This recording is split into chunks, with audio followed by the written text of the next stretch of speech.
Hello everybody, welcome to today's video on the channel, and in today's video we'll be talking about the upcoming Wizard101 news. Now, a lot of this stuff has come from discords, like the Test Realm server Discord, streamer chats as well. Now, it's important to take everything that is said in this video with a grain of salt, guys. These are things that are likely to happen, but they're not guaranteed to happen. You know, the developers might change their mind and go a different way. But overall, I do want to say at the start, I do appreciate the transparency from the developers. You know, the updates might be a bit slow, but at least they're being transparent and trying to communicate with the community about what the problems are, you know, within the raid, within PvP, and stuff like that. So I do want to just say right away, I appreciate that. Coming in at point 1 right here, we have a snippet from Rapbeard, which I believe is from Discord. Now, what he says, basically, is healing is too good, right? Everybody knows this at max level. So he said, I mean, just super high level, healing should be less than damage per pip. Always. If you want matches to end, which they do, so heal per pip with outgoing should be like maybe 75% of damage per pip with the damage. So a lot of numbers to unpack here. So I actually have an image which somebody made. I believe Kermit made this, so shout out to Kermit. I'll have that up on screen right now. But this would be the best case scenario. This would be a storm damage per pip heal, okay?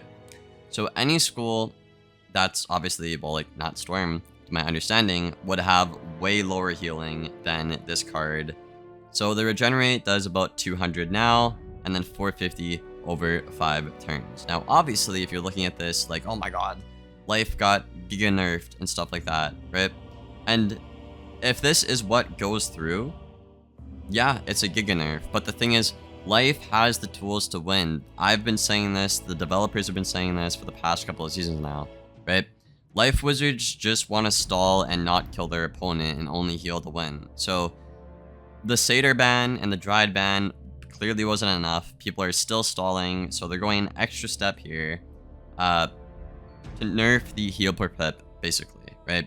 We'll probably see Pigsy regen nerfed, probably Goat Monk as well, maybe Caterpillar and Wings of Fate, but those are shads, so that might be a little bit different in terms of the Wings of Fate and Caddy.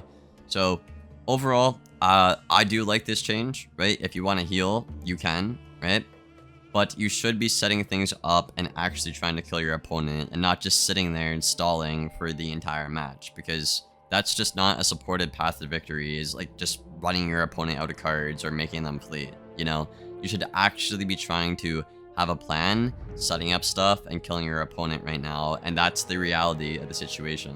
Next point we have right here is going to be coming from Artie, which basically, Rapbeard and Artie, in case you don't know, are like they're like the head of the design, pretty much.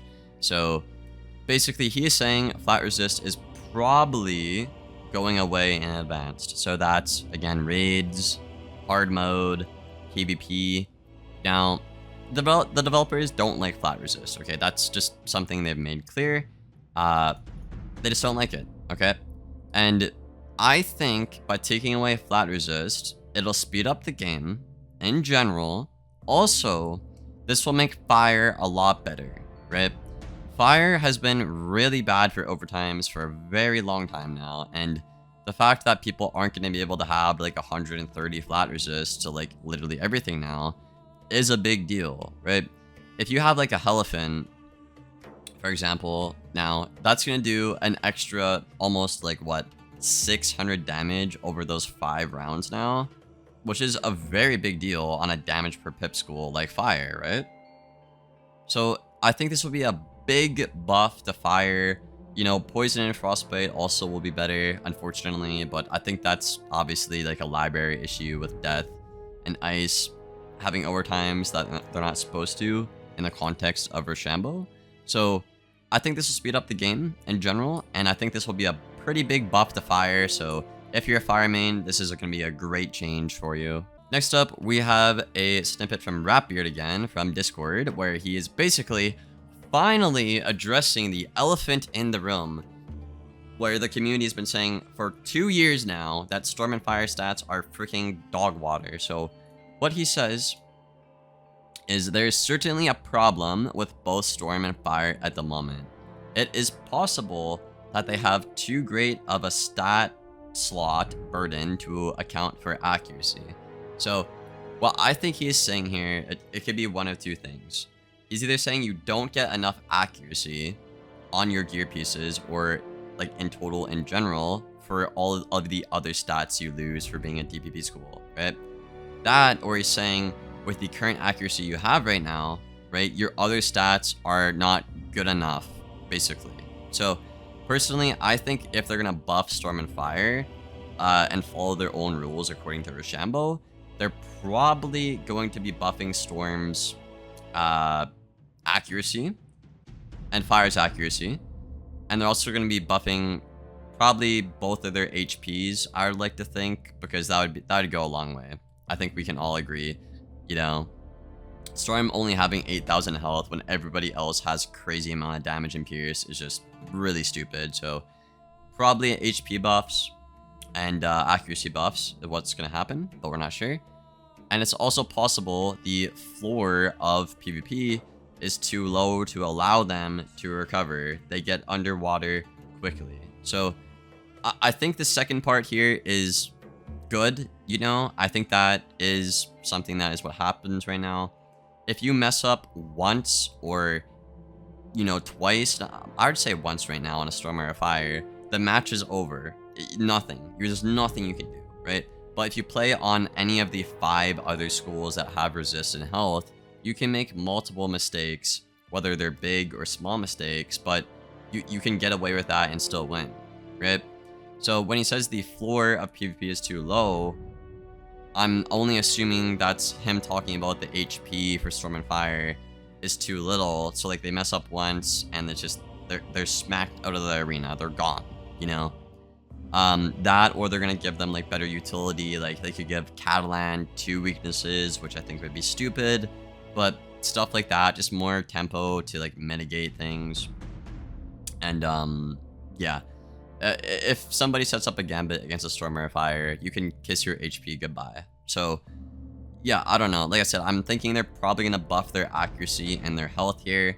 Again, personally, what I would do, I'd buff Storm accuracy and health, and I'd buff Fire's HP, and I'd buff Fire's Pierce, actually, to follow the Rochambeau wheel that they've made. I think Fire health is like almost at 10k right now, and you get like 60 resists and decent accuracy on a Fire. So I don't think Fire really needs an accuracy buff, but if they do buff that, I guess that is still pretty nice for Fire mains personally. But that's what I would do if I was a developer personally. Next up, we have the raid changes. Now, I'm a bit late making this, but I thought I would include it in this video in case you missed it. But Rapbeard basically announced some upcoming raid changes that are going to be happening, and they are as follows. 1, improve the spawn rate of, what is that, Cocoa Pods? That's what I call them. 2, reduce the impact of mana drain on the Wisp of Fortune, which is really good. I like that change. 3, removed the balanced minions from the High Priest combats. So I think that's a pretty good change, in my opinion. Those are pretty annoying. 4, reduce the health of the Creeper mobs. I'm not sure what that is. Maybe the 15,000 health minions. Those were kind of obnoxious, so I'm assuming that's what he's talking about. 5, reduce the likelihood of shadow enhanced hits and mob decks. So basically, what would happen here is if you weren't running shads, the mobs would just generate so much shads and spam them for the most part, and you would just take so much damage, and then everybody takes damage. You have to pop a cantrip and waste time, and it's just kind of bad, you know, dude. And 6, we have adjusted the combat model of the High Priest to normalize time to complete for both intended and alternate solutions. So basically, he's saying they're making sure everything, you know, is working properly. You know, there's some bugs, I think, with like hots and dots in some fights where it doesn't really make sense, where like a cheat goes off. So that's probably just them saying like, we're gonna, you know, fix some bugs and make sure everything is working as intended and stuff like that to make the raid more smooth, I would assume, right? But that's pretty much everything for the video, guys. It's a lot of changes, and I'm looking forward to them coming to the game. I think if they simply just roll all this stuff to live round, personally, I would be happy. Obviously, Storm and Fire is a very vague area. Not really sure what they're gonna do. They do have to be very careful about buffing a school like Storm, because even though it's like really, really, really bad right now, it's not far off of being like almost a top tier school, you know? So I think they should tread carefully in terms of the Storm and Fire buffs, but they are going to get buffs eventually. I think we all know that. So yeah, let me know your thoughts and feedback down there in the comments below. I hope you guys enjoyed the video. If you made it this far, a like and a sub, always appreciated, and I'll see you guys on the next one. Thank you for watching, and as always, take care, y'all.